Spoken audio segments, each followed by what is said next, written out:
السلام علیکم ناظرین، امید ہے خیریت سے ہوں گے۔ آج نئے ولاگ کے ساتھ حاضر ہوں۔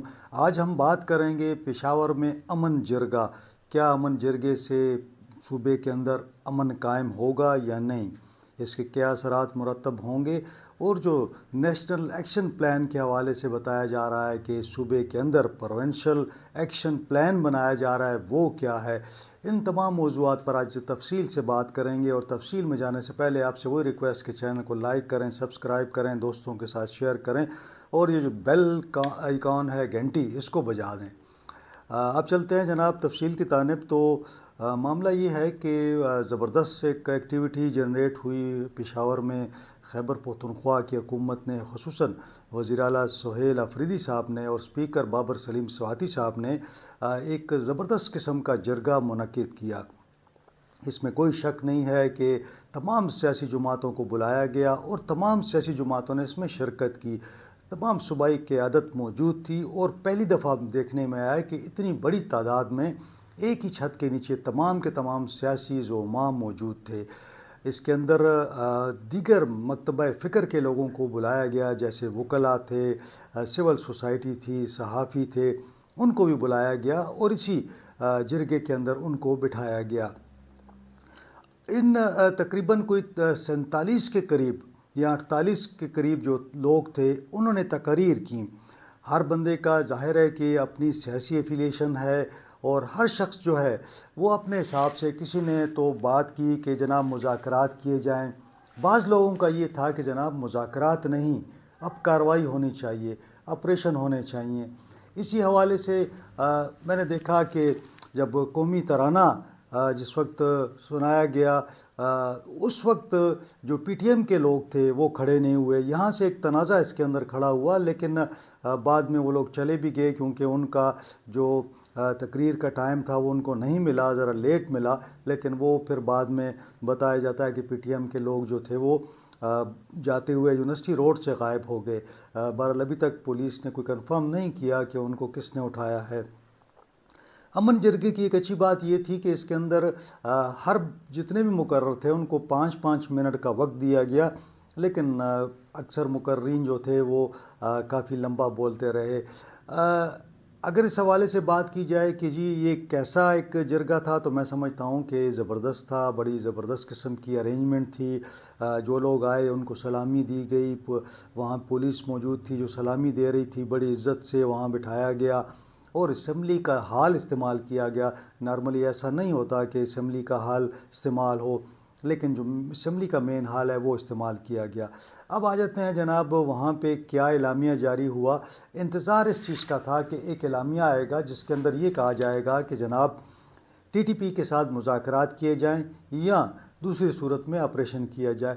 اس حوالے سے سب کا انتظار یہی تھا کہ کوئی ایک مشترکہ ایک نقطہ جو ہے وہ سامنے آئے گا، لیکن دیکھنا یہ ہے کہ جو 15 نکات تھے اس کے اندر بہت ساری باتیں ہیں، اور یقیناً آپ نے سنی بھی ہوں گی، جس میں یہ کہا گیا ہے کہ جی پولیس کو اور سی ٹی ڈی کو جو ہے وہ فرنٹ پہ رکھا جائے اور انہیں کہا جائے کہ وہ آپریشن لیڈ کریں، جبکہ سیکورٹی ادارے جو ہیں وہ ان کے ساتھ ہیلپ کریں۔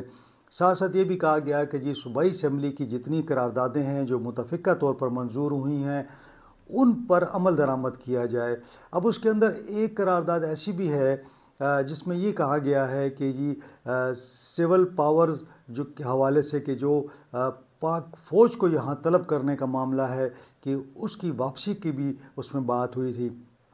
اس میں کلیئرٹی تو نہیں ہے، لیکن اسپیکر صاحب نے جب بات کی تو انہوں نے یہ اس کو مینشن کیا۔ ساتھ ساتھ جو میں دیکھ رہا تھا اس کے اندر وہ یہ تھا کہ صوبے میں امن کے حوالے سے، دہشت گردی کے خاتمے کے حوالے سے، یہ تمام جو نکات تھے اس پر اتفاق تھا۔ اور دلچسپ بات یہ ہے کہ یہ جو اتفاق رائے تھا، یعنی یہ جو نکات اعلامیہ جاری ہوا، یہ تقریر کے درمیان ہی تیار کر لیا گیا، اور اس کے اوپر جو متعلقہ جماعتیں تھیں ان سے اس پر دستخط بھی لے لیے گئے۔ اس کا مطلب یہ ہے کہ یہ جو ایک اعلامیہ تھا یہ پہلے سے تیار کیا گیا تھا۔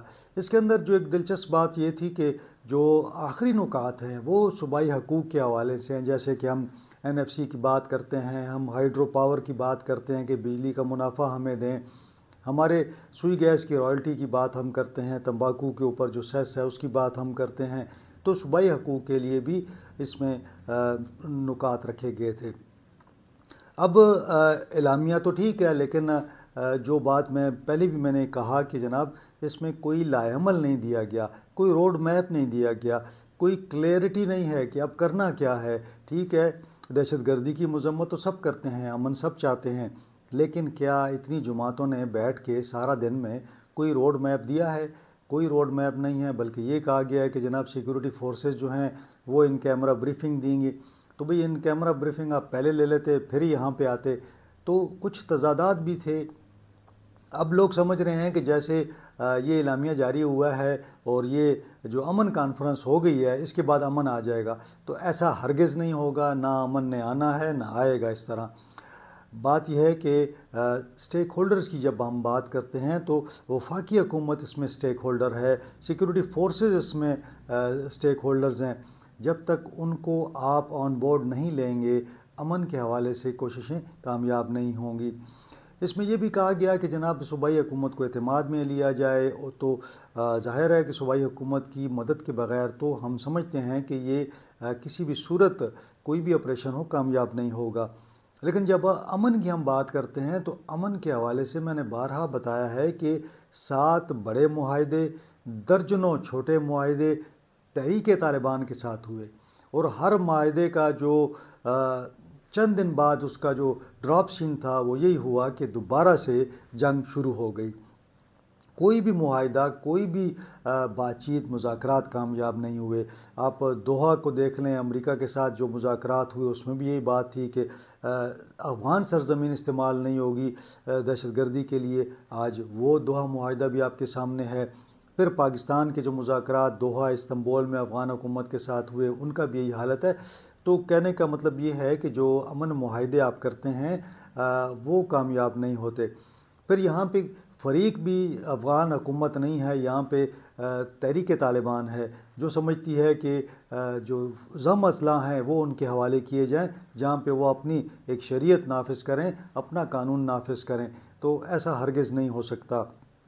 اب چلتے ہیں جناب، ایک اور جو ایشو تھا وہ نیشنل ایکشن پلان تھا۔ 2014 میں اس پہ سائن ہوتا ہے، جب APS کا واقعہ ہوتا ہے اس پہ تمام سیاسی جماعتوں کے دستخط موجود ہیں، لیکن بدقسمتی دیکھیں کہ آج تک اس پر عمل درآمد نہیں ہوا۔ اس کے 20 نکات ہیں، 20 نکات میں سے کئی نکات پر ابھی بھی کام رہتا ہے۔ اب ایک نئی جو چیز سامنے آ رہی ہے کہ وہ آ رہی ہے صوبائی action plan, provincial action plan. اب یہ ایک نیا پلان بن رہا ہے، اور میری اطلاعات ہیں کہ کچھ 1-2 بیوروکریٹس ہیں، انہوں نے یہ نیشنل ایکشن پلان کو دیکھتے ہوئے پروونشل ایکشن پلان بنایا ہے۔ یہ جو صوبائی ایکشن پلان ہے، اسی سے یہ جو اعلامیہ نکلا تھا جو آپ کے سامنے آ چکا ہے، جس کے 15 نکات آپ کے سامنے ہیں، بالکل یہی اس کی کاپی ہے، اور وہ ایکشن پلان اور یہ اعلامیہ تقریباً ایک ہی ہے۔ تو محسوس یہ ہوتا ہے کہ ان کو تحریر کرنے والا جو شخص ہے وہ یا اشخاص ہیں یا افسر ہیں وہ دونوں کے ایک ہی ہیں۔ اس میں بھی کوشش یہ کی جائے گی کہ سیاسی جماعتوں کو ساتھ لیا جائے اور کوشش کی جائے کہ صوبے کے اندر کسی طریقے سے امن آئے۔ لیکن جب تک آپ اگر تاریخ دیکھتے ہیں تو میرا نہیں خیال کہ یہ امن اس طرح آئے گا، کیونکہ اگر ہم دیکھیں تو تحریک طالبان کے لوگ، اب ایک دن پہلے کی بات ہے کہ پشاور کے علاقے سربند میں موجود تھے جہاں پہ انہوں نے گشت کیا۔ تو اگر یہ صورتحال ہوگی تو جنوبی اضلاع تو دور کی بات ہے، پشاور کے قریب اور پشاور کے اندر بھی ان کی موجودگی ہے۔ ایسے حالات میں میرا نہیں خیال کہ کوئی بات مذاکرات تک جائے گی۔ البتہ یہ ہو سکتا ہے کہ ایک جانب آپ بات چیت بھی کریں، اور جو لوگ ہتھیار ڈالتے ہیں، جو لوگ سرنڈر کرتے ہیں اور ریاست کے سامنے آپ بیٹھ جاتے ہیں، تو آپ ان کو کسی طور بھی ایڈجسٹ کر سکتے ہیں۔ لیکن ایسے لوگ جو ہتھیار اٹھاتے ہیں، جو ریاست کے خلاف کھڑے ہوتے ہیں، میرے خیال میں کہ ان کے ساتھ بات چیت کا کوئی فائدہ نہیں ہے۔ بہرحال یہ جو اتنی بڑی ایکسرسائز ہوئی، میں سمجھتا ہوں کہ اس میں صوبائی حکومت نے، اسپیکر صاحب نے بڑا پازیٹیو کردار ادا کیا، اور ہم نے دیکھا کہ جب اسی وقت جب قومی اسمبلی میں جو 27ویں ترمیم پاس ہو رہی تھی وہاں پہ وہ ایک دوسرے کے خلاف نعرہ بازی ہو رہی تھی اور وہاں پہ احتجاج ہو رہا تھا، لیکن خیبر پختونخوا اسمبلی کے اندر مسلم لیگ نون ہو، پیپلز پارٹی ہو، ANP ہو، JUI ہو، جماعت اسلامی ہو، تحریک انصاف، تمام کے تمام جو تھے اکٹھے بیٹھے ہوئے تھے اور امن کی بات کر رہے تھے۔ اب دیکھتے ہیں کہ امن کب آتا ہے اور اس میں جو اگلا قدم ہے وہ کیا لیا جاتا ہے۔ یعنی کہا جا رہا ہے کہ جو کمیٹی بنائی گئی تھی سیکورٹی کے حوالے سے اس کو بریفنگ دیں گے کور کمانڈر پشاور اور دیگر لوگ۔ اب دیکھتے ہیں کہ وہ کب ہوتا ہے، اس کے بعد جو پروونشل ایکشن پلان ہے وہ کب سامنے آتا ہے۔ جو ڈیولپمنٹس ہوں گی میں آپ کے ساتھ شیئر کرتا رہوں گا۔ آج کے لیے اتنا ہی، انشاءاللہ اگلے ولاگ میں آپ سے ملاقات ہوگی۔ اپنا خیال رکھیں، اپنے اہل خانہ کا خیال رکھیں، مجھے اجازت دیں، اللہ حافظ۔